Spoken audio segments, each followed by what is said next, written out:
God can see you and they put the light over you, but also that make easier for devil, for Satan to also see you. Like, it's like, okay, this person is really called by God. This person can really make changes. I don't want him to get there. Right. Confidence precedes competence. So, like, you're not going to feel competent in a specific thing until you act out confidently. Business is not separated from your life. It's inside the bubble of life. Means that it's with marriage, it's with kids, it's with church, it's with everything. Hello everyone, Giuseppe here. Welcome back to Unlike Marketing. We are on our 8th episode with a guest, and today we have a really amazing person with us. His name is Joshua Aguirre. He's the CEO at Crescio. He has so much experience helping people with underserved entrepreneur. He really we're gonna look at his past because he has something to share there too, but I don't want to take all the space, and I want to give to Joshua like the honor to introduce himself and also to share about everything you do and how you help people, because that's amazing. Awesome. Well, thank you all for having me, and I appreciate you, Giuseppe, and everything that you do with Quarata Consulting and Unlike Marketing. I'm Joshua Aguirre, or Aguirre for those that can't speak Spanish. My father came from Argentina at the age of 18 and landed in Miami, and met my mom, who's from upstate New York, when he was in his early 20s, I believe. And they got married, had me and my brother. I have an older brother who's 3 years older than me. And we grew up in South Florida, in Fort Lauderdale, to be specific. I currently work with a lot of customers across the United States to help them with business and marketing consultations, but I like to call ourselves business engineers because we put our actions where our advice is. We actually take the strategic action plan that we provide our customers and we implement it. And then when we call them customers, we actually refer to them as partners, because when we come alongside business owners as partners, we're actually looking at the bottom line and really trying to figure out ways to help them scale sustainably, and then to work ourselves out of a contract as quickly as possible. So a lot of the ways that we've built up business stem from my past and things that I've gone through, and I'm sure we'll unwrap some of that today. Yeah, that's actually the next topic. But thank you for sharing how you help people. I always share in all my podcasts, there is like one thing in common, is all about that the most valuable thing in the world is people. And if we understand how to value people, we can succeed in everything in life, not just in business, but also in life with our wife, with our children and everything. But that's the next point. Like, how did you got where you are? Like, share with everyone your testimony. There is so much power in testimony. Even the Bible says that it's the testimony, our testimony, that changed people. It's our testimony that connect us with other people. Then how did you got where you are? Like, Sure. What happened? Yeah, I mean, you have a few hours. Well, we can try. So when I was around 5 or 6 years old, my mom drove me to a strip club, and we prayed over it to close down, and I saw it close down like a week later. So from an early age, I was like convinced the Holy Spirit's real, and really just admiring my mom and her spiritual journey, praying over everybody, welcoming in people who were homeless into our home, and just helping a lot of people throughout our traumatic childhood. So the trauma really stemmed from like years of abuse that I went through, but also through really traumatic events. So when I was like 7 or 8 years old, I kind of stumbled on an escalator and my shirt got sucked in, and I was like glued to the floor on the bottom of the escalator, and the paramedics had to come and like cut me out. But it was a really scary time as a child, like not knowing if I was going to get sucked into the gears or whatever.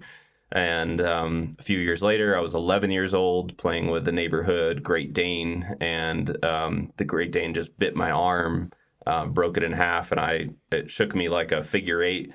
And when it let go, I looked at my arm and my bones were sticking out of my arm, and I lifted up my wrist and I felt my wrist lift up, but it didn't move. And I freaked out and screamed. And, 3 years of physical therapy and just like emotional trauma, like, being afraid of dogs for many years.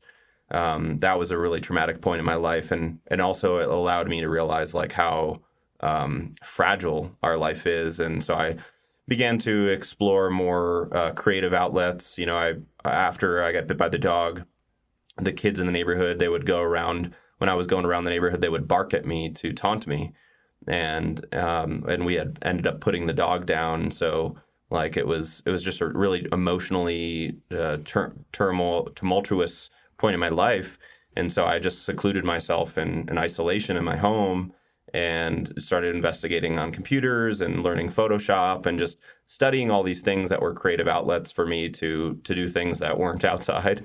And so at the time I was kind of like deliberating, should I become a surgeon? Because I really admired the way the surgeons handled like my arm and everything. And then I was like learning creative. And so starting to study websites, and I was like, okay, I want to do something creative. And then I got an opportunity to go to this technical high school. And so I got accepted. And the technical high school has a trade program. And I knew I wanted to go after the web design and multimedia trade program there. But in the summer of transitioning from 8th grade to high school, I was at the barber shop with my brother, and it was raining really hard. And we left the barbershop, and it was just pouring cats and dogs. And I said to him, like, you go get the car, because he was the driver, and pick me up so I don't have to get wet. And he was like, no, if I'm getting wet, you're getting wet. And so he ran out to the car and pretended like he was going to leave. It's like he was driving away. So I was like, oh, what a jerk. So I ran into the street, and at that same time, he turned toward me and hit me head on, hit me at my knees with his Jeep Wrangler. Yeah. And I flew probably about 15 feet, broke my left arm, sprained my right elbow, internally bruised my hip. And it was just like another traumatic point in my life where, now I'm like, did he do this on purpose? Like, why did he hit me? And just recovering I'm left-handed. So now I'm learning to write in high school with my right hand. And so just dealing with all of these traumas through high school, fast forward to I graduated, and my parents are going through a really crazy divorce, and it's just really messy, very dramatic. And I go to I start getting more entrepreneurial. So like I'm going to switch gears a little bit to the entrepreneurial side. I'm working at Radio Shack and loving playing with the components. And, now I have Photoshop as an expertise under my belt. And so I go to help these customers that are coming to Radio Shack. And I realize like a lot of them are senior citizens that come from like right behind Radio Shack. There's just like a senior community there. And they don't know how to work the technology. So I Photoshopped some business cards. And while I was trying to get a raise with Radio Shack, and they were like, well, if you want to raise, sell more cell phones, I was producing $45 an hour with my side hustle, fixing people's computers. And I was simply just going to their house and Googling the issue and applying the solution. Like I didn't have this expertise behind me, but I knew how to figure things out.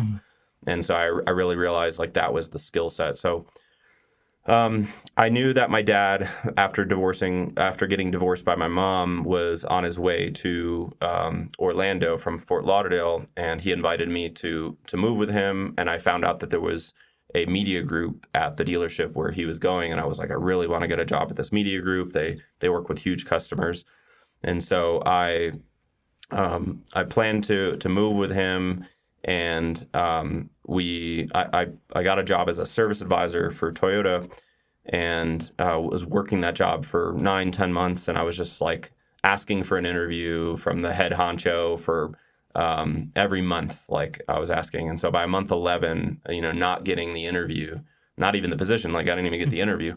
I was like, I'm done. Like the service advisor lifestyle as a writing work for mechanics is super stressful. It's like one of the most stressful jobs in the United States, I found out later.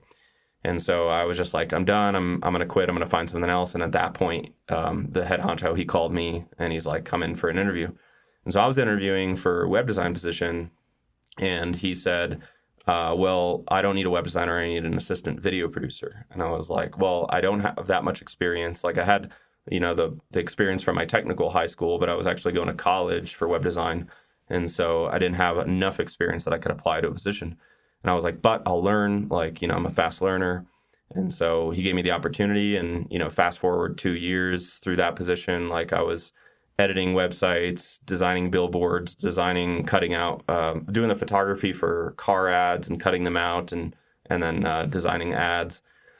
And, we shot huge productions, like from 30-second spots for Harley Davidson, Sears, Disney, Toyota, Volkswagen, to filming huge Harley Davidson events. And I filmed a knee surgery, had to get it, all into the scrubs. And, there was just so many fun, versatile things. And every year we would film this celebrity golf tournament.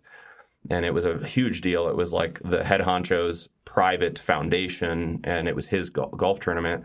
And so they would bring all these celebrities in, and this was my second or third year filming it. And so, like, I understand what a big deal it is.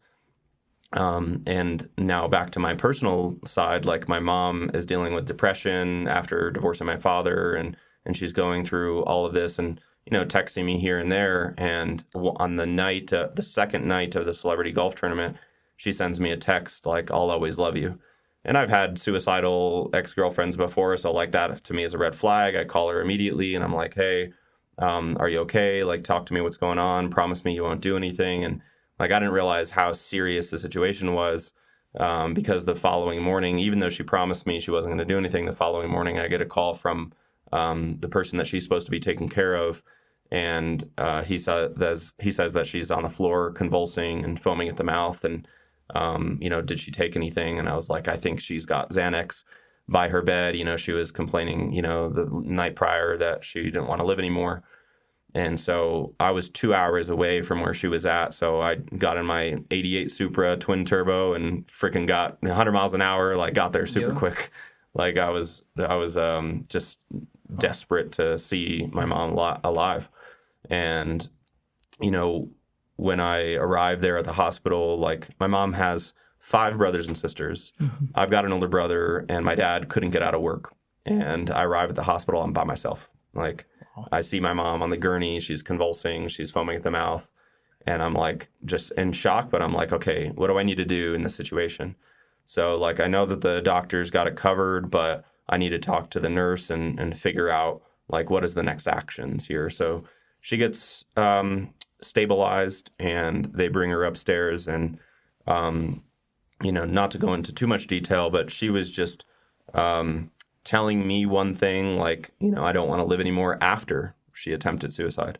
And then when the nurse would come in, she would flip and she would say, "Oh, I'm so sorry, like I'll never do this again." And so I realized, like, okay, I need to deal with now manipulation and in addition to the rehabilitation. And so I'm trying to like outsmart her, outmaneuver her at every step of the way, and talking to the doctors and nurses and giving them the full breakdown of the story.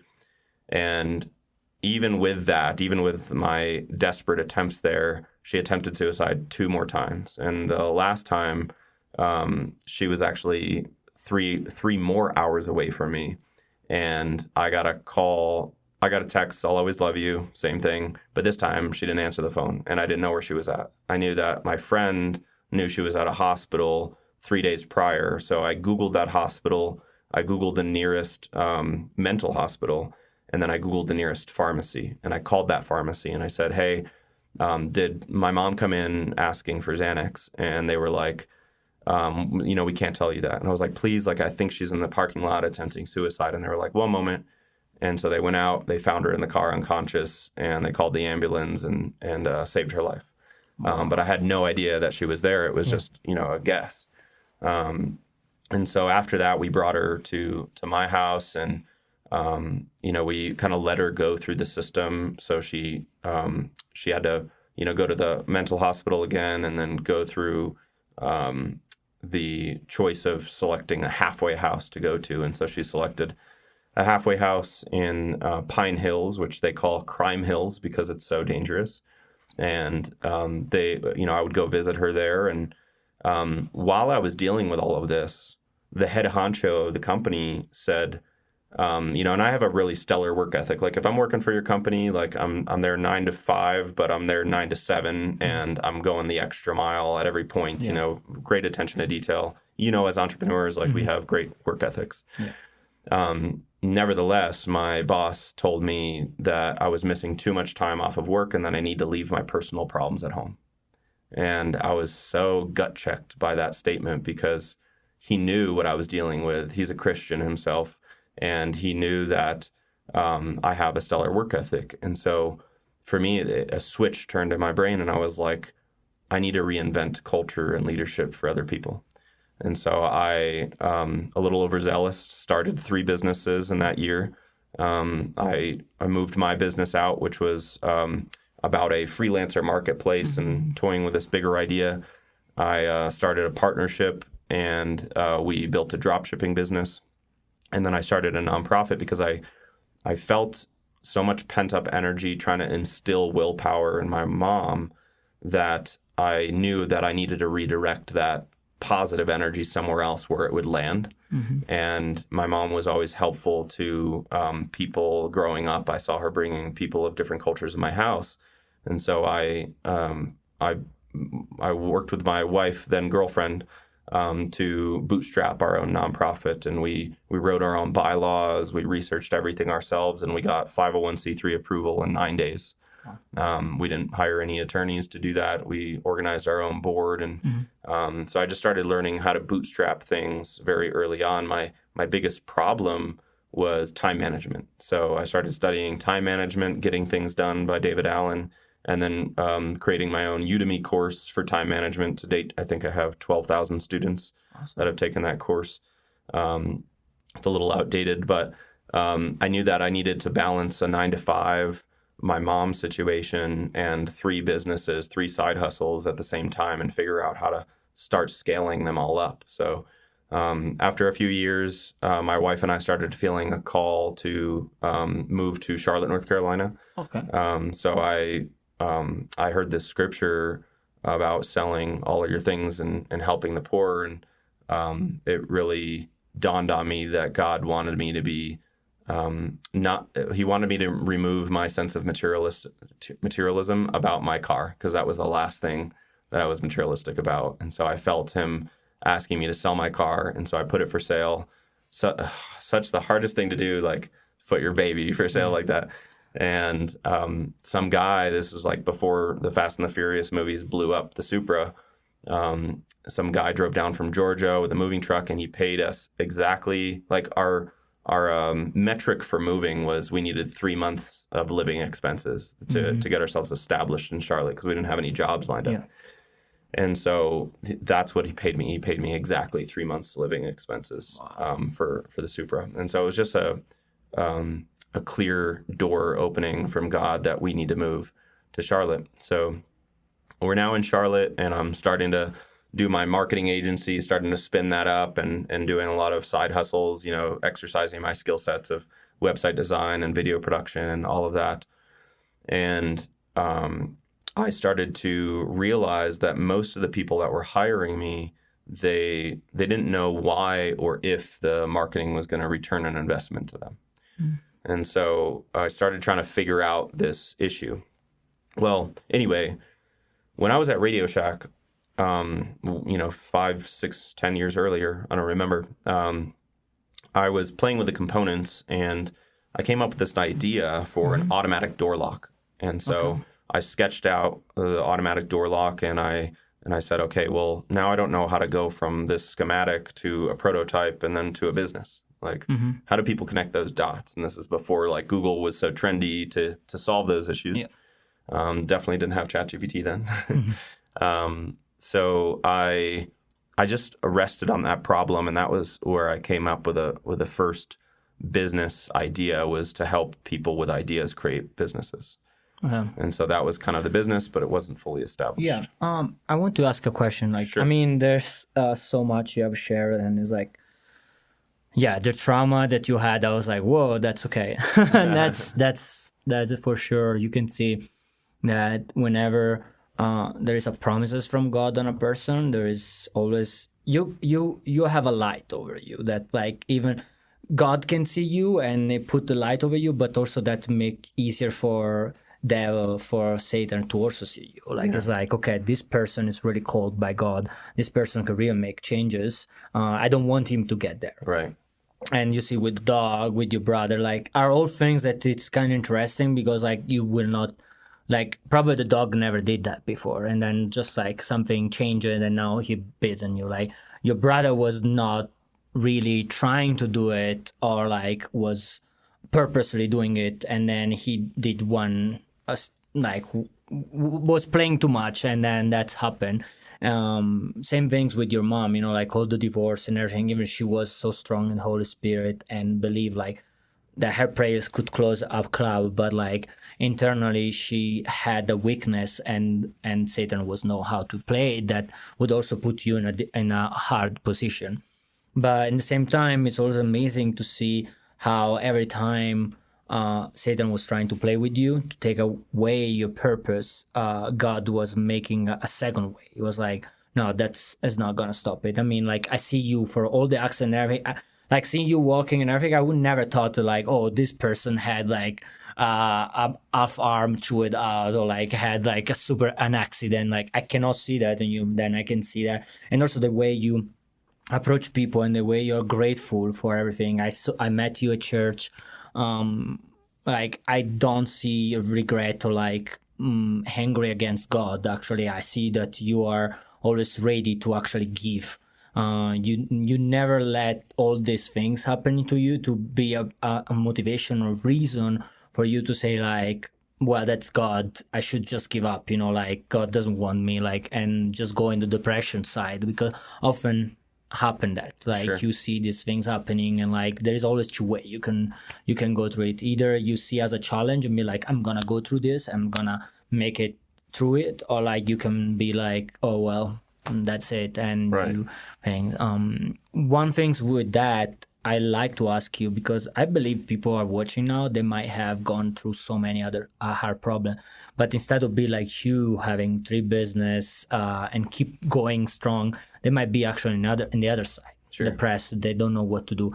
Then what you think is something that helped you? Yeah. What is something that has helped you to stay strong and to keep going and to keep fighting for your purpose and fighting for the next step, even when your boss came and they're like, hey, you know what, like forget about your mom. Sure. Like you have to think about this job or you leave. Yeah. And it's like that's horrible, but how you have, and he was Christian, you say yourself, like how you have fighted against that and Sure. kept your faith and kept moving forward. Yeah. Well, I mean, the first scripture that just came to mind is keep this law always on your lips, meditate on it day and night. I can't quote which scripture it is, but you know what I'm talking about there. And you know, I think it's important to continue to read your Bible and recognize this as like the manual for life. And even if you're not comprehending it in the moment and you're dealing with difficult things, like the Lord says, even though you walk through the valley of the shadow of death, you shall fear no evil. He doesn't say go around the valley, you know, or don't go through it. So it's important to understand that God recognizes that we will have trouble in this life. And when I was reading a book during the traumatic times, it was talking about trauma, and I know that, and always remained solidified in the fact that trauma can either build us up or break us down. Mm-hmm. And so you can allow trauma to break you down, and it often feels like it is. But I often try to look for the opportunity of where this trauma is taking me. And I've had a lot of spiritual mentors that helped me through this in life to get to the next level and to look for what is the light at the end of the tunnel that God is allowing me to go through this traumatic situation. And there's 2 types of trauma in the book that I was referencing, which I'll have to come back to you on the name. But there's type A trauma and type B trauma. I might be mixing them up, but type A is where things happen to you, like a dog bite or a car accident. And then type B trauma is when you were robbed of things, like your parent didn't hug you or touch you ever, or give you love as a child. Like those things that should have happened to you but didn't are also forms of trauma. And so I look at these, kind of evaluate and audit my life, and I look at these two forms of trauma, and I'm like, okay, well, these things that happened to me, like they happened for a reason, and I'm going to allow that to build me up. And then the type B traumas, the things that should have happened to me, I'm like, okay, this is what I'm called to do for others. And then I look at all the things that my parents did for me and all the ways that they loved me really well. And I'm like, okay, these are the things that I want to emulate. And so just that kind of recipe of knowing how to be proactive instead of reactive to trauma, I would say. That's amazing. Yeah, we're gonna actually, after the podcast, if you leave me the link for the book, I can add that in the description. Perfect. Because I would like for people that are gonna see. You never know when they're gonna see this. Oh, yeah. Can be like 2 years from now, 5 years from now, and it came to me: living with a heart that Jesus gave you. Living with a heart that Jesus gave you. Okay, awesome. Yeah, we're gonna for sure add that in the description for anyone that is interested and want to read it. They can find there. And it's funny because literally this week I share like a quote, something I use. It's like circumstances contribute to your life situation, but they don't determine your life situation. Right.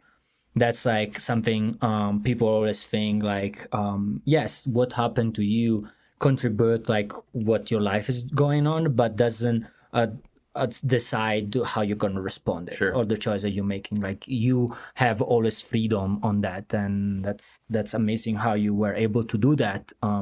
Because that was pretty young age. I mean, you start to like have trauma. Like what the first one bite was 11, 12. You said. I would say 6, 7 because of the escalator situation, and then like there was abuse throughout those early years. So exactly that's and then also people around you, because even with dog and everything, kids they are sometimes hard. It's like be a kid is harder because like other kids don't understand what can be bad for the other person, and they might think they are just playing with you and actually creating trauma over sure. Instead of playing. It's not really nice. But that's amazing again how you were able to do that. And then one thing that I would like to go deep into it is for me when I do business coaching and everything, I always call it my business coach. I call it the holistic approach, because I always say that business is not separated from your life. Mm-hmm. It's inside the bubble of life. Means that it's with marriage, it's with kids, it's with church, it's with everything. Yeah. Then trying to just teach how to grow your business without looking at your life as together, for me doesn't make sense, because then I meet people that they're like 16, 17, they tell me like how much time they lost from their kids, how much time they didn't spend with their wife and everything, and they might make like millions of dollars, hundreds of millions of dollars, but they lost like 10, 15, 20 years of their life and everything. Then when you heard the boss saying like, hey, you need to divide your life from business, and we know your reaction. It was like, okay, I need to change this, but also how were you able to get to that choice? Because there are people that are like, oh yeah, the boss is right, I should never take my life to the job, but I saw that you made the other choice. Like you were like, no, he's not right. I know that my family is important, my mother is important, I should spend time with her. Then like how that came to you and how you were able to make this effective in your life. Sure. I mean, well, I think it goes back to scripture, right? Mm-hmm. So honor your mother and your father. Yep. And I felt like I was honoring my mother, and I've always gone above and beyond with my employers. Mm-hmm. So like it felt to me like it was putting a lesser priority above my mom. Mm-hmm. And that was what I was being challenged with. And then as I started researching these things later on, I realized that like we all have these kind of hats that we wear, or these roles that we play in life. And like for me, I call it roles and goals when I train people on this. I have my own mask. You put on your own mask first, so mind, body, and spirit, and then I have my like inner circle, and then I have my outer circle, and then I have my businesses, and then my nonprofit.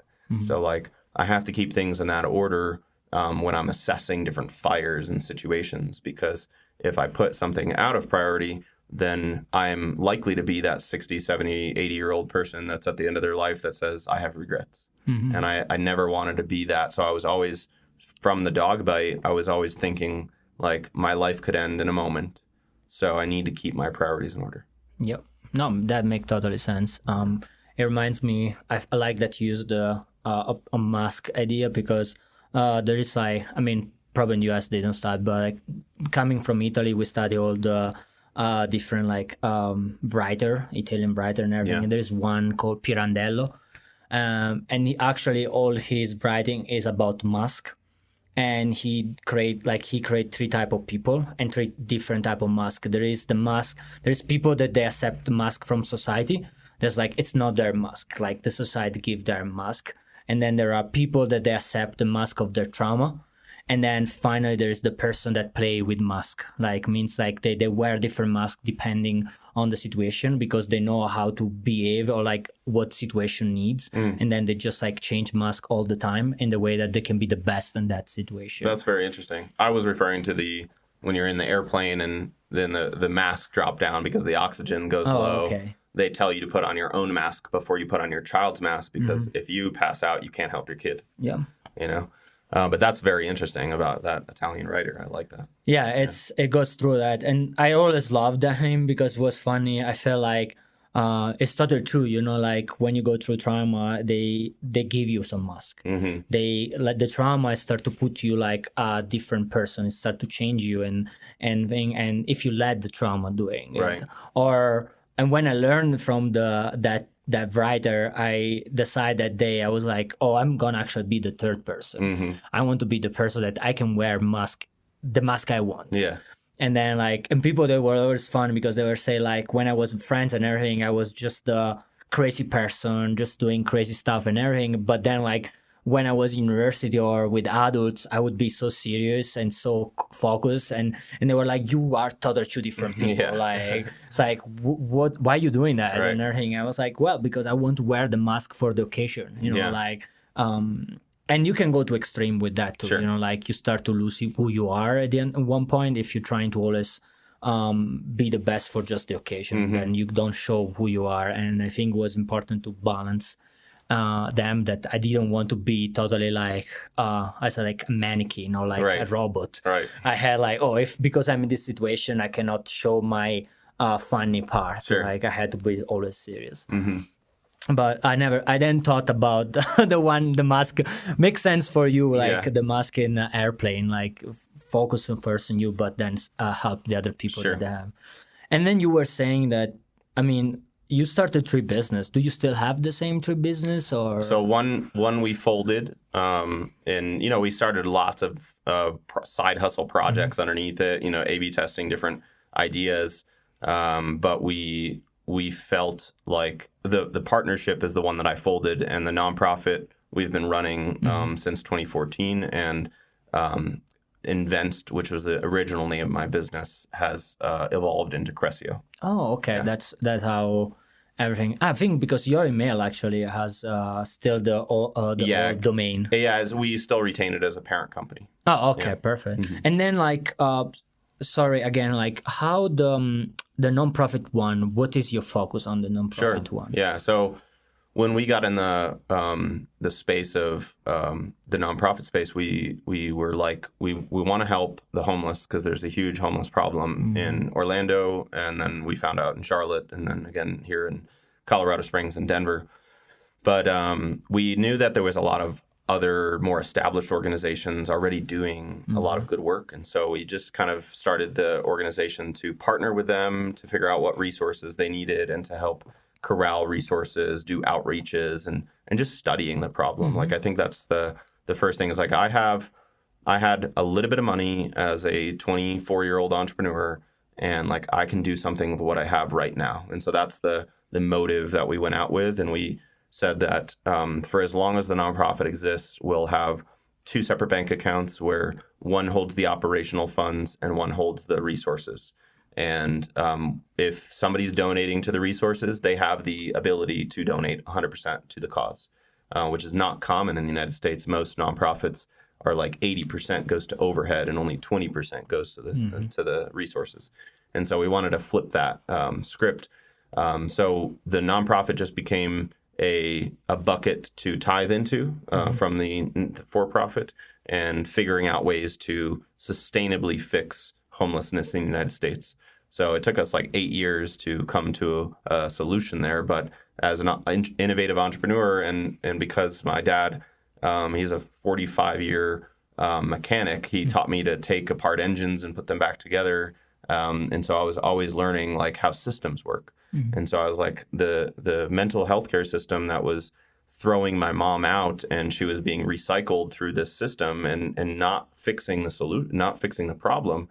I was like, this is the system that we need to fix. Yep. And so our nonprofit, even though it's helping individuals experiencing homelessness, which we call our neighbors, our goal is to find ways to increase their upward mobility and to solve homelessness for them permanently. And so we do that now through two ways, but I want to share a quick story on how we came to that. So I was doing outreaches in Charlotte, North Carolina. I was working with this organization called Watchmen of the Streets, and we would go to these campsites that the homeless shelters did not know about because the homeless neighbors did not want them to know that they were in these tent sites.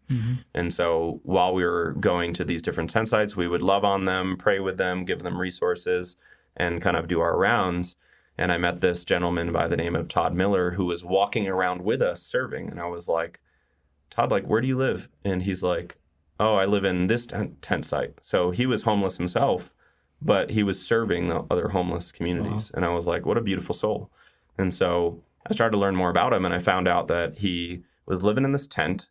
He was watching movies on his laptop, and then he would walk every day to Starbucks like a mile away to fix people's computers for $5 or $10 a pop. And I was like, Todd, like, I used to work at Radio Shack. I used to fix computers all the time. Like, can I help you do that and make a little bit more money? So I filmed his story and started following his journey. And then over the next 7-8 years, we built a brand around him called Tentside Computers. And you can go to tentsidecomputers.com and see he builds websites and flips computers. He buys them and resells them and fixes them. And he's no longer homeless. He's like 17 years sober. Super inspirational guy. But that led to our first initiative, which we named after our friend Todd Miller, called Miller University. So it's an initiative underneath the Joshua Wave. That's the name of our nonprofit. And it is basically templating an online curriculum that allows people who are experiencing homelessness to build a business around their testimony. Wow. And then we are in the works about developing a non-technical neighbor program to help panhandlers to earn an income by teaching them about vendor entrepreneurship. So it's more lucrative nowadays. They used to make about $60,000 cleared per year by holding up a cardboard sign. But nowadays, they're not making maybe half that because donors are getting smarter that they're going to use it for drugs and alcohol, and they probably will. So like we need to solve the problem for two customer segments, as I like to frame everything as a business model. And the first customer segment, the panhandler, we need to instill purpose in them. So we're fixing it by creating a multi-sided market, which is much like Uber or Lyft, where we can instill purpose with them using a medical social worker to come alongside them and have them wear a T-shirt that has a QR code on it. And we'll teach them that there's more money sustainably. We don't care what you do with the money, but you can earn money through our nonprofit, and any nonprofit can adopt this as like an open source nonprofit idea. But the donor is now going to be donating through a QR code in exchange for some sort of material. So we imagine like the Denver Voice is handing out newspapers, and the donors are donating for the newspaper purchase. Or we would hand out water bottles or popsicles at the intersection. And so now the donation can go through a stewardship of the nonprofit monitoring the funds, and we pay the panhandlers out as a 1099, And if they hit specific milestones, if they're attending AA or NA, like they have the opportunity to grow into like a part-time manager and manage their own intersection. That's awesome. You know, and so we can solve panhandling across the United States if nonprofits adopt this with their own brand. And it's a 44 to 80% profit margin initiative. Yeah. So you're not even spending the donor dollars. You're not even having to raise extra money for this. It's a sustainable system. So that's the two initiatives that we're working on under the nonprofit. That's awesome. Yeah. Like, do you have already people using it, or not the panhandling initiative? Because that's conceptual. We're in talks with like the city of Charleston. We're talking to Springs Rescue Mission here, and just trying to figure out like what are the problems if we were to launch something like this.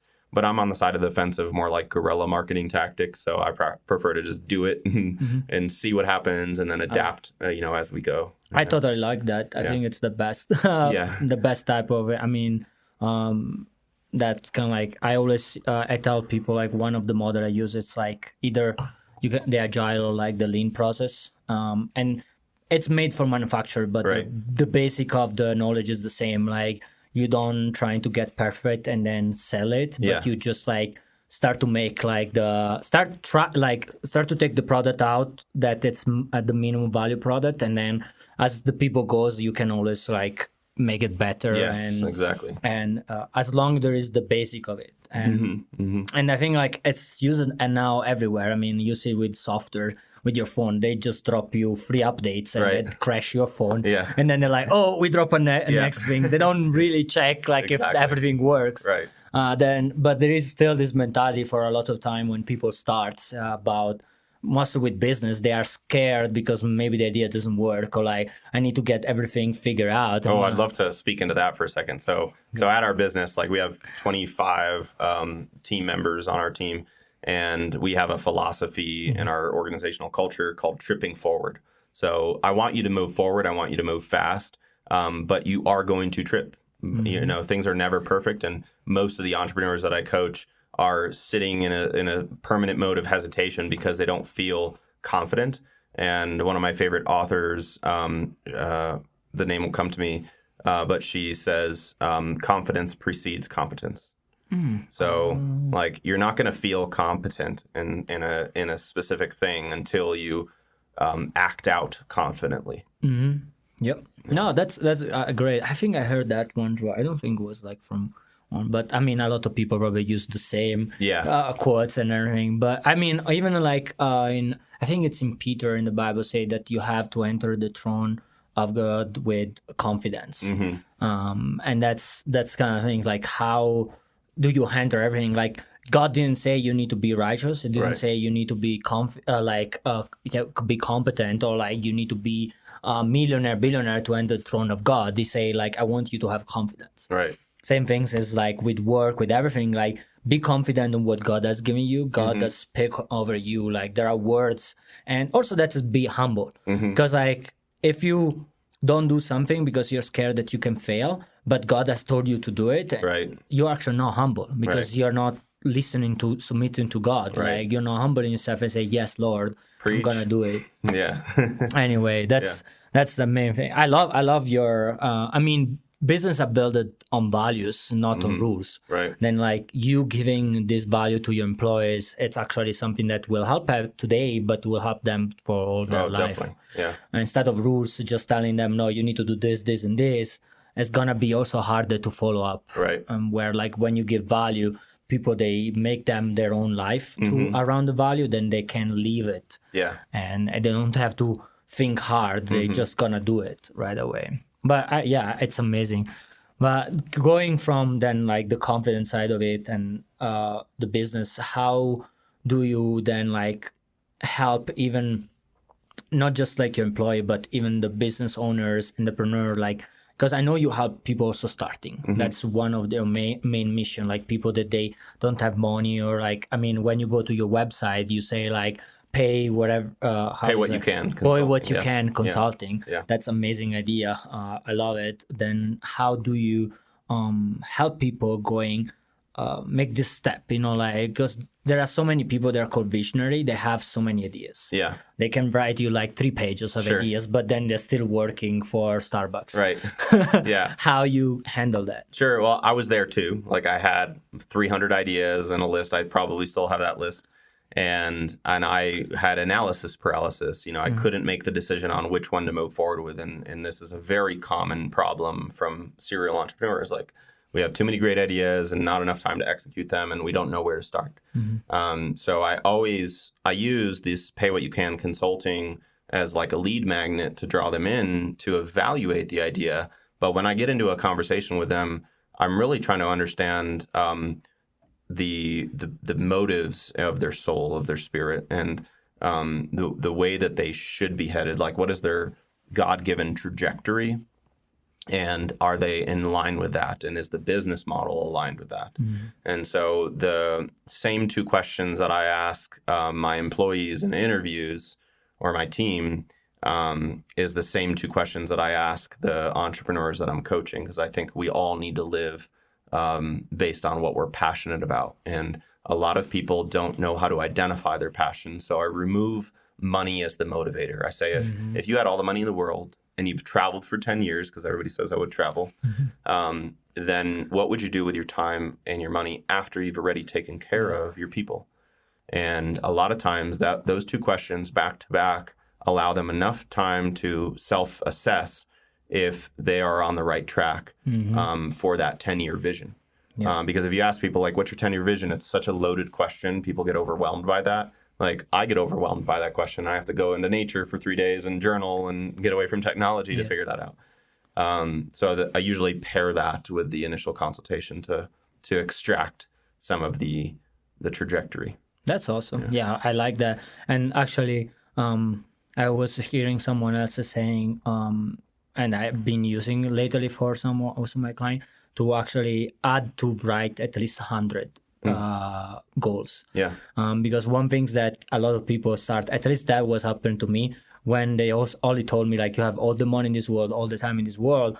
I wrote 10 and they were all big dreams that are great because they're a motivator.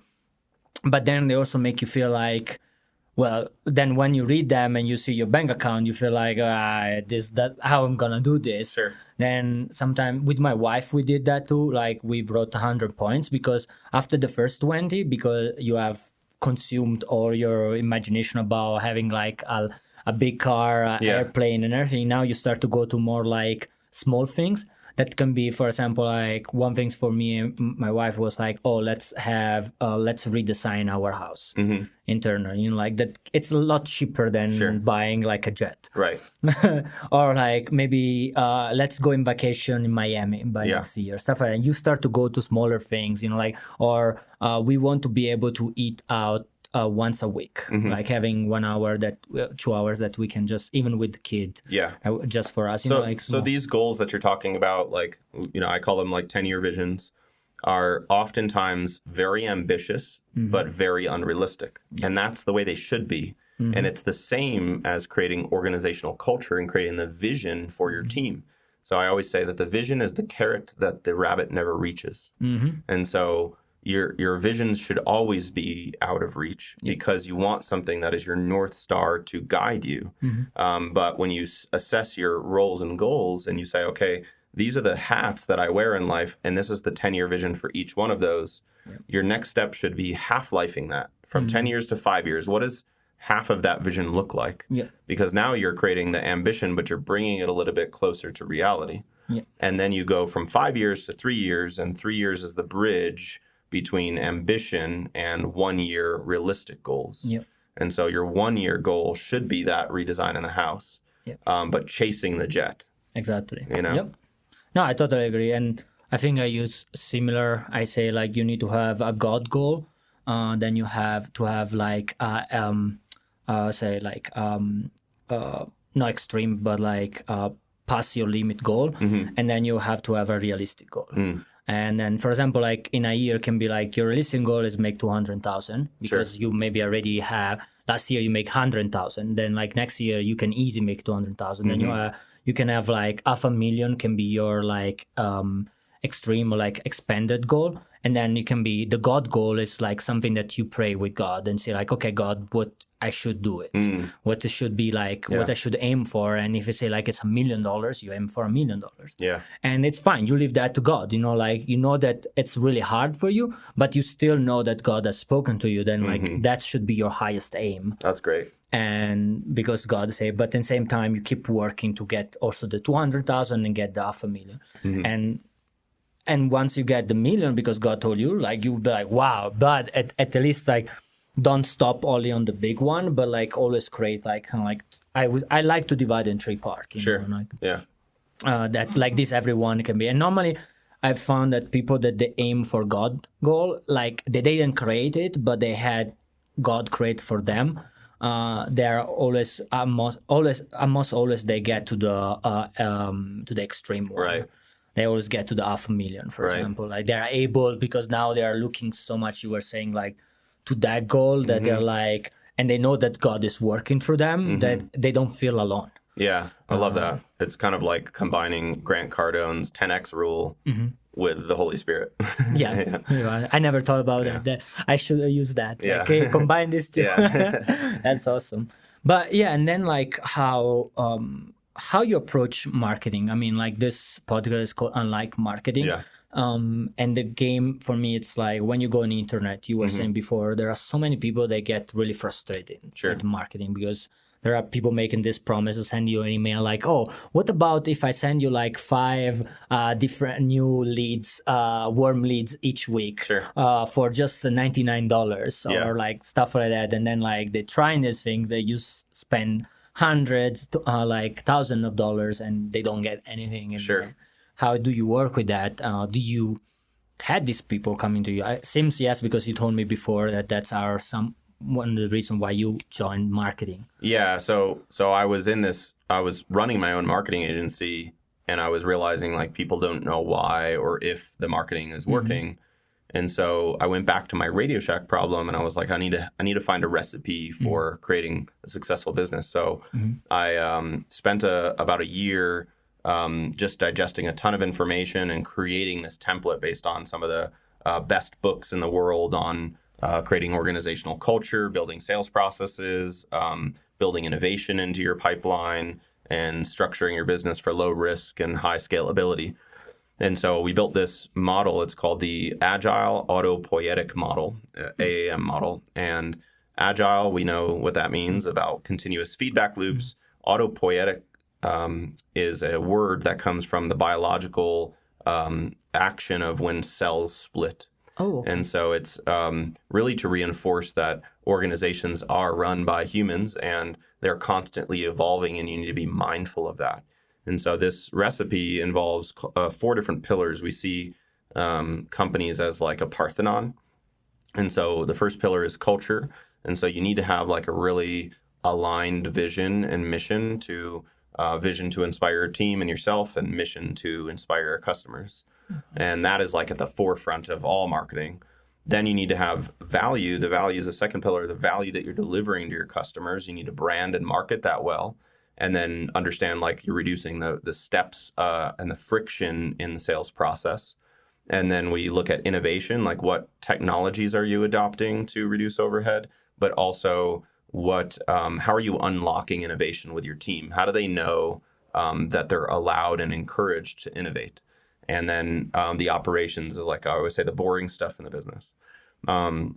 So, this is kind of like the big framework. And then the first step of that framework is assessing the business model. And this is what a lot of entrepreneurs fail to do when they're assessing their marketing. So when you assess the business model, you can use a tool like Lean Canvas.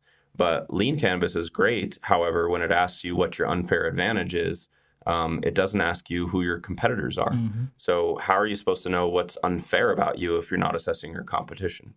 So we've combined the Lean Canvas with the business model canvas to create our own tool. We call it the LAM analysis. So it stands for Lean Agile Model for Business. And so that is the pay what you can consultation when people come in. We're assessing what is the problem that your customer has, who's your customer, and how do you articulate the solutions. And oftentimes we find that entrepreneurs are not articulating the solutions to cover the customer's pains. So that's the first thing that we need to hack. And then who else is doing that? Who are the competitors in the space that are also offering that same product or service and to your same customer demographic? And then what is your unfair advantage?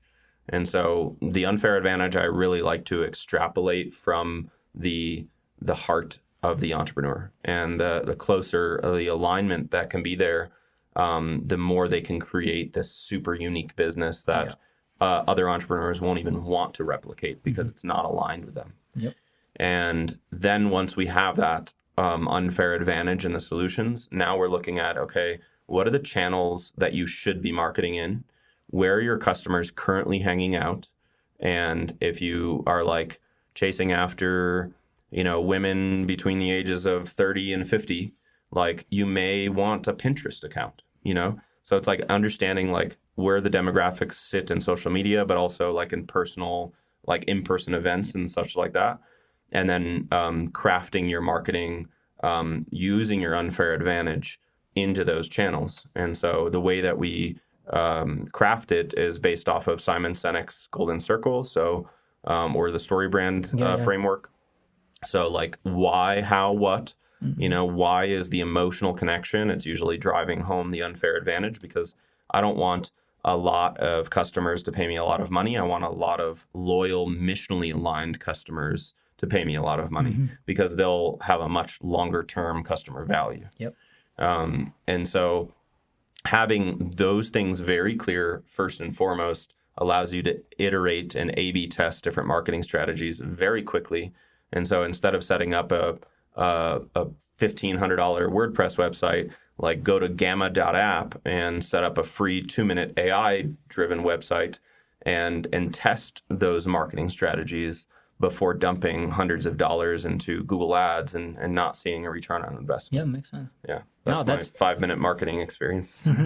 That's awesome. No, I mean, like for everyone that was listening, I would say just rewind what was the last 10 minutes, last 5 minutes, and re-listen, because pretty much you did a consultation right there. I mean, these are really steps that people can take, like just take each steps that you have shared. Yeah. And if you want to have more, just contact him, like just all the information down, like they can hear. But I think what you said, it's amazing. You do this all in 1 hour or like consultation, or you normally like the consultation go as long it needs? Usually we're able to do the consultation in like 45 minutes. Oh, wow. And we give them a strategic action plan for pay what you can. So anything above $1 gets a self-identifying underprivileged entrepreneur, like a strategic action plan to move forward. And then if they want us to augment their time and to help them execute some or all of that strategy, like that's when we work off of a sliding scale. So we work under, depending on the size of the business, we try to meet people where they're at. Yeah. Okay.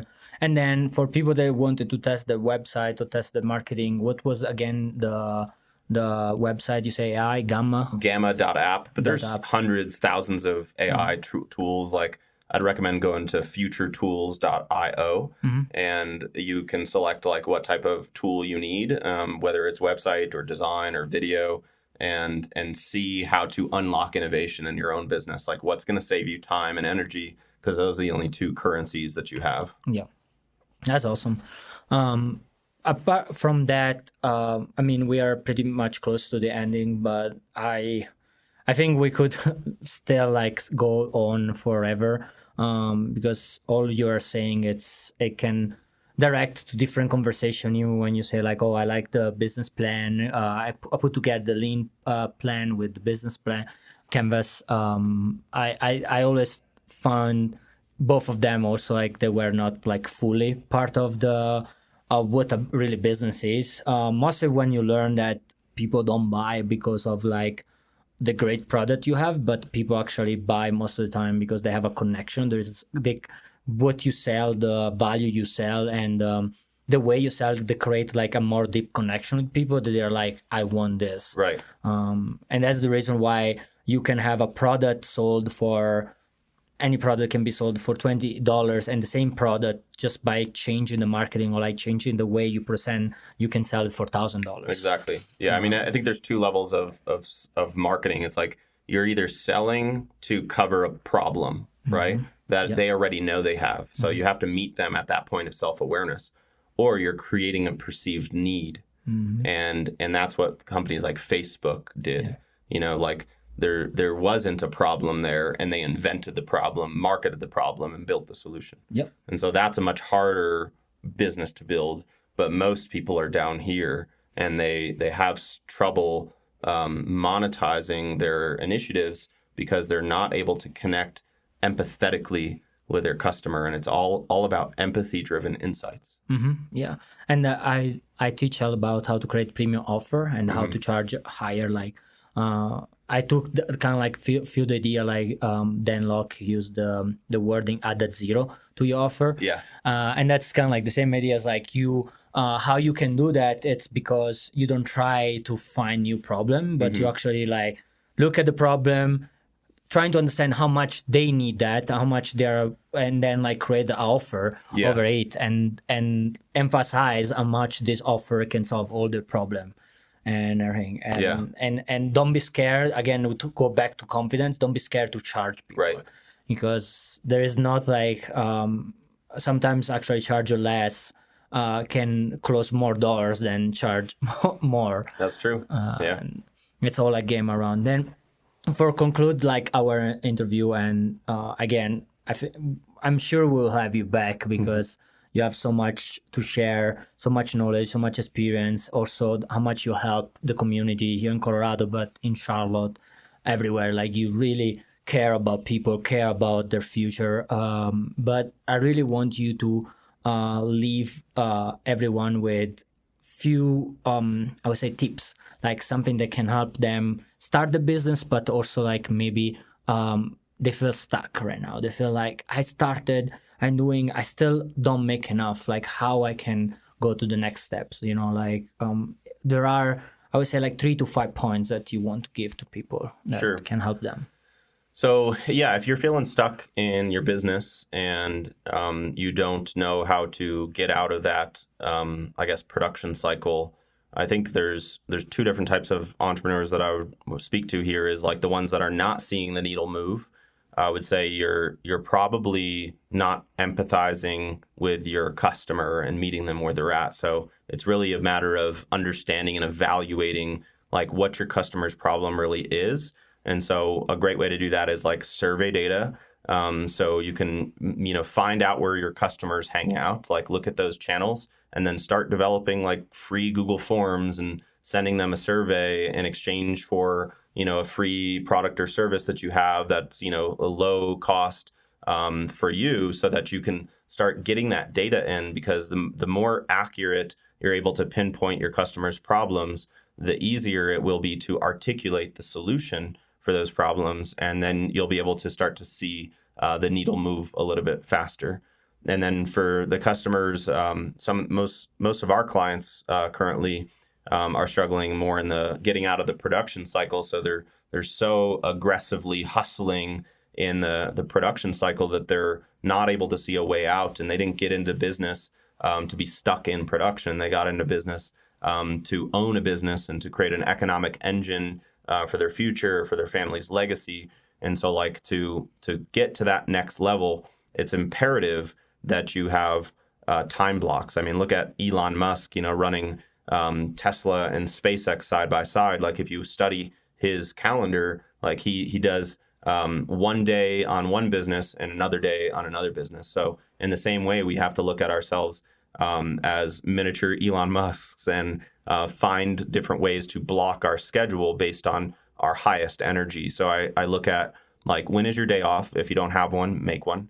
There's a reason that Sabbath is in the Bible. Like we're supposed to have a day of rest, and the immediate day after that day of rest is when we have the highest energy. And like I said, you have two forms of currency in your business. You have time and you have energy. And so on the first day after your Sabbath is when you have the highest energy, and that's when you should be executing the things that are the most urgent and the most important and also time blocking the things that are important but not urgent, so that you can get those done in later weeks. And so I'm referencing the Eisenhower matrix here. You can Google that. And it's important that you're time blocking based on highest energy, and understanding that as you go through your week, your energy starts to deplete. And so you want to do things that are more money producing towards the middle and the end of the week. But highest energy should be long-term planning and strategy, because that's how you get out of the production cycle. Yeah, that's awesome. Well, thank you very much to be part of the podcast. Thank you very much for helping our audience. Yeah. Was amazing to share with you. I learned a lot through it. And yes, I'm excited to see you again on the podcast. And again, yes, thank you very much. Thank you, Giuseppe. It was a pleasure to be here. Thanks Yeah. to your entire team. Yeah. Thank you everyone for watching this video. Again, all the information regarding Joshua will be in the description in YouTube, and same for Spotify, Apple Music, or like podcasts, wherever you're listening. You will find all his information, and yes, give it a try. Like, I think contact him. Again, you see, like, you don't have to pay hundreds of dollars to speak with him, and I'm sure you can get something from it, and you will be able to. He will be able to help your business. And thank you again, and subscribe too. Yes, subscribe.